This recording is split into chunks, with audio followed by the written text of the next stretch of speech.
Hi friends, welcome to our channel.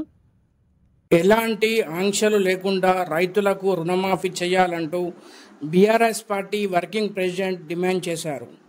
ఇప్పటి వరకు మన ఛానల్ని సబ్స్క్రైబ్ చేసుకోకపోతే సబ్స్క్రైబ్ చేసుకోండి, లైక్ కొట్టండి, షేర్ చేయండి, కామెంట్ చేయండి.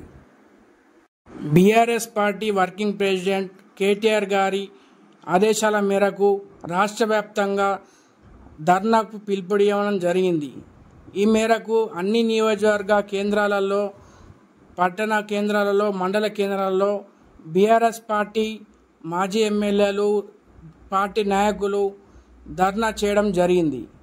ఈ మేరకు డిమాండ్ చేస్తూ రాష్ట్రంలో 40% మంది రైతులకు రుణమాఫీ కూడా అందలేదని, ప్రతి రైతుకు రుణమాఫీ చేయాలంటూ ప్రభుత్వాన్ని డిమాండ్ చేశారు. ఈ మేరకు ఆంక్షలు లేకుండా ప్రతి రైతుకు రుణమాఫీ చేయాలంటూ పార్టీ శ్రేణులు డిమాండ్ చేశారు. ఈ సందర్భంగా చేవేళ్ల నియోజకవర్గంలోని ధర్నా కార్యక్రమంలో వర్కింగ్ ప్రెసిడెంట్ కేటీఆర్ గారు పాల్గొనడం జరిగింది.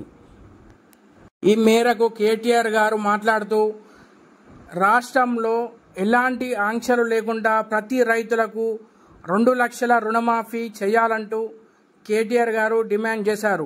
హామీ ఇచ్చిన ప్రకారం ఎలాంటి ఆంక్షలు లేకుండా రుణమాఫీ చేసే వరకు కాంగ్రెస్ ప్రభుత్వంపై మా పోరాటం ఆగదంటూ కేటీఆర్ గారు స్పష్టం చేశారు. ఇప్పటి వరకు మన ఛానల్ని సబ్స్క్రైబ్ చేసుకోకపోతే సబ్స్క్రైబ్ చేసుకోండి, లైక్ కొట్టండి, షేర్ చేయండి, కామెంట్ చేయండి.